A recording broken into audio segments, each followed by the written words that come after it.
Hi guys, പുതിയൊരു വീഡിയോയിലേക്ക് എല്ലാവർക്കും സ്വാഗതം.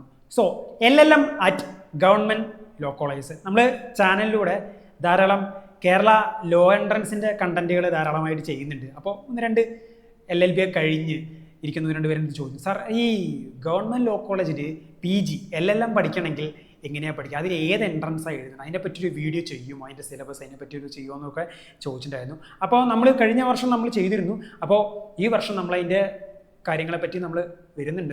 അപ്പോൾ അതിൻ്റെ നോട്ടിഫിക്കേഷൻ ഏകദേശം ഒരു 1 month 2 monthനുള്ള നോട്ടിഫിക്കേഷൻ വരും. അപ്പോൾ എങ്ങനെ നമ്മുടെ 4 prestigious government law college Ernakulam, Trivandrum, Thrissur, Kozhikode, അപ്പോൾ ഇവിടെ എങ്ങനെ PG LLM എങ്ങനെ പഠിക്കാൻ പറ്റും. അപ്പോൾ ഇന്നത്തെ വീഡിയോ അതിനെപ്പറ്റിയാണ്. LLM admissions to government law college. അപ്പോൾ ഇതിൻ്റെ എൻട്രൻസ് നടത്തുന്നത് നമ്മുടെ LLB പോലെ തന്നെ എൻട്രൻസ് കമ്മീഷണറാണ് LLM എൻട്രൻസും നടത്തുന്നത്. അപ്പോൾ ഈ LLM എൻട്രൻസിലൂടെയാണ് 4 ഗവൺമെൻറ് ലോ കോളേജിലേക്കുള്ള LLM സീറ്റുകൾ, പിന്നെ അത് ഏകദേശം 15ഓളം പ്രൈവറ്റ് ലോ കോളേജ്, അവിടത്തേക്ക് LLM സീറ്റുകളിലേക്ക് ഈ ഒരു CE നടത്തുന്ന എൻട്രൻസ് കമ്മീഷൻ നടന്ന LLM എൻട്രൻസിലൂടെ നടത്തുന്നത്. നമ്മൾ കഴിഞ്ഞ വർഷം അതിനെപ്പറ്റി ധാരാളം കണ്ടൻസ് ചെയ്യണമെന്ന് വിചാരിച്ചു, ബട്ട് കുറച്ച് തിരക്കുകൾ കൊണ്ട് നമുക്ക് ചെയ്യാൻ പറ്റിയില്ല.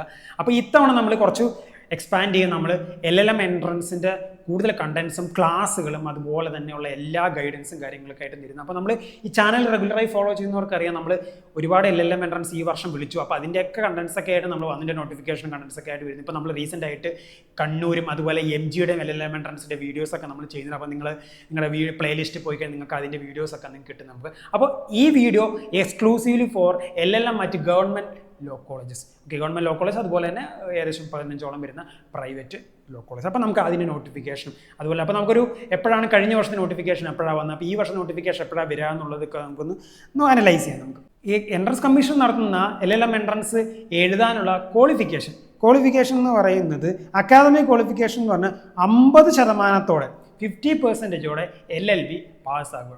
മിനിമം മാർക്ക് മതി. 50% LLB പാസ്സായിട്ടുള്ള ഏതൊരാൾക്കും എന്ത് ചെയ്യുക, എൻട്രൻസ് കമ്മീഷൻ നടത്തുന്ന LLM എൻട്രൻസ് എഴുതി നമുക്ക് എന്ത് ചെയ്യുക, 4 ഗവൺമെൻറ് ലോ കോളേജിലേക്കും അതുപോലെ തന്നെ പ്രൈവറ്റ് കോളേജിലേക്ക് എന്ത് ചെയ്യാൻ പറ്റും, അഡ്മിഷൻ നമുക്ക് നേടിയെടുക്കാൻ പറ്റും. ഏജ് എന്ന് പറയുന്നത് ഇപ്പോൾ കൃത്യമായിട്ട് പ്രോസ്പെക്ടസ് ഇപ്പോൾ there is no upper age limit for admission to LLM. ആ LLM PG പഠിക്കാൻ ഒരു ഏജ് ക്രൈറ്റീരിയ, അപ്പോൾ ഏതൊരു ഏജുള്ള ആൾക്കും എന്ത് ചെയ്യാൻ പറ്റും, LLM എൻട്രൻസ് എഴുതാൻ സാധിക്കും. പിന്നെ അതുപോലെ തന്നെ ഇതിൻ്റെ കഴിഞ്ഞ വർഷത്തെ നോട്ടിഫിക്കേഷൻ 2024 നോട്ടിഫിക്കേഷൻ വന്നത് ജൂലൈ 27 അപ്പോൾ നമുക്ക് മോസ്റ്റ് പ്രോബബ്ലി ഈ ഒരു വർഷം 2025 LLM എൻട്രൻസിന് ഏകദേശം ജൂലൈയിലൊക്കെ നോട്ടിഫിക്കേഷൻ നമുക്ക് എക്സ്പെക്റ്റ് ചെയ്യാൻ സാധിക്കും. പിന്നെ കുറേ പേർക്ക് ഡൗട്ടാണ്, സാർ ഞാനിപ്പോൾ ഫൈനൽ സെമ്മിലാണ് പഠിക്കുന്നത്. എൻ്റെ സെമസ്റ്റർ ഒക്ടോബറിലെ കഴിയുള്ളൂ. ഒക്ടോബറിൽ കഴിഞ്ഞ് റിസൾട്ട് ഒരു നവംബർ ഡിസംബറൊക്കെ ആയിട്ട് വരുള്ളൂ. അപ്പോൾ എനിക്ക് ഈ LLM എൻട്രൻസ് എഴുതാൻ പറ്റുമോ? പറ്റും, ഡെഫിനറ്റ്ലി പറ്റും. ഇപ്പോൾ ഫൈനൽ സെമസ്റ്റർ, ഇപ്പോൾ കാലിക്കറ്റ് യൂണിവേഴ്സിറ്റിയൊക്കെ ഒട്ടുമിക്ക പേര് ഇപ്പോൾ ഫൈനൽ സെമസ്റ്റർ പഠിക്കുക. അവരുടെ ഫൈനൽ സെം കഴിയുന്നത് ഒക്ടോബർ 31 പിന്നെ അത് കഴിഞ്ഞ് എക്സാം വന്നു. അപ്പോൾ അങ്ങനെ കാലിക്കറ്റ് യൂണിവേഴ്സിറ്റിയിൽ ഫൈനൽ സെമ്മിൽ പഠിക്കുന്നവർക്ക് ഈ വരുന്ന LLM എൻട്രൻസ് എഴുതാൻ സാധിക്കും. എഴുതാൻ സാധിക്കും. അതായത് നമുക്ക് എക്സാം അപ്പിയർഡ് എന്ന് കൊടുത്തിട്ട് നമുക്ക് എന്ത് ചെയ്യാൻ പറ്റും, നമുക്ക് എഴുതാൻ പറ്റും. അപ്പോൾ ഒരു മിസ്കൺസെപ്ഷനാണ് നമുക്ക് LLB ഒക്കെ പാസ്സായി സർട്ടിഫിക്കറ്റ് നമ്മുടെ കയ്യിലുണ്ടെങ്കിൽ മാത്രമേ നമുക്ക് LLM എൻട്രൻസ് ഈ വർഷത്തെ LLM എൻട്രൻസ് എഴുതാൻ പറ്റുള്ളൂ. അതൊരു മിസ്കൺസെപ്ഷൻ മാത്രമാണ്, അതൊരു മിത്ത് മാത്രമാണ്. അങ്ങനെ ഇല്ല.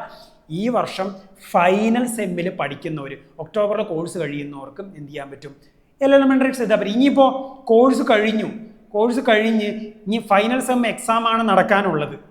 അല്ല, ഇനി കോഴ്സും കഴിഞ്ഞു, ഫൈനൽ സെമ്മും കഴിഞ്ഞു, റിസൾട്ടാണ് വരാനുള്ളത്.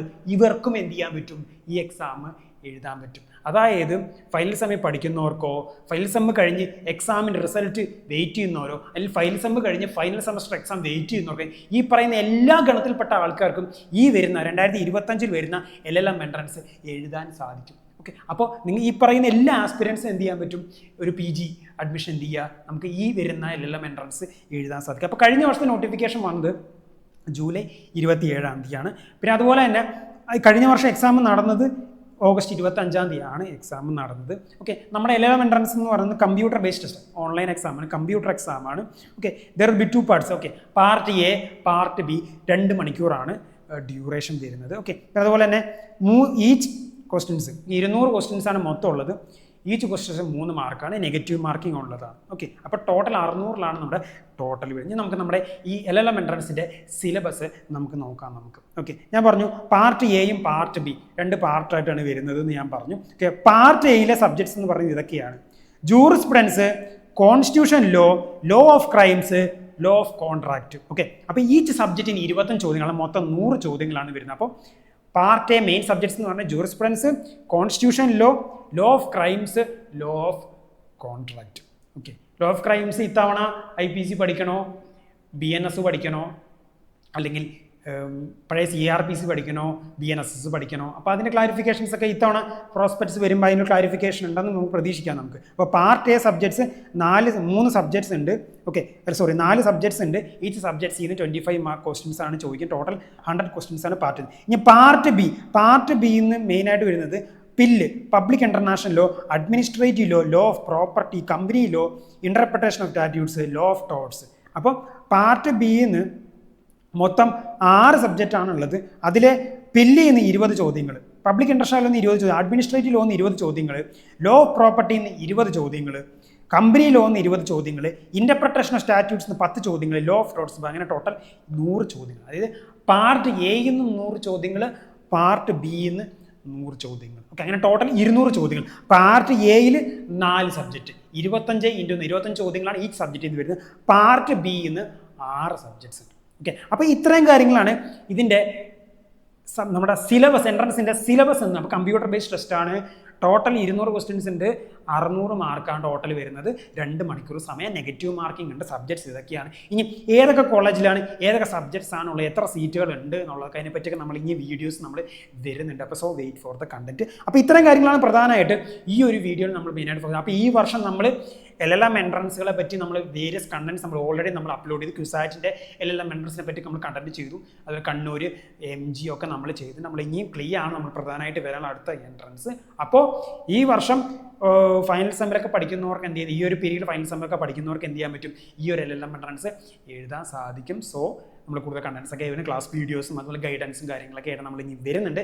Wait for the content. നിങ്ങളുടെ സപ്പോർട്ടാണ് വലുത്. അപ്പോൾ സപ്പോർട്ട് ചെയ്യുക, കണ്ടന്റ് ഹെൽപ്ഫുൾ ആയി ഉറപ്പായിട്ട് സപ്പോർട്ട് ചെയ്യുക, ലൈക്ക് ചെയ്യുക, ഫ്രണ്ട്സിനൊക്കെ അയച്ചു കൊടുക്കുക. Thank you.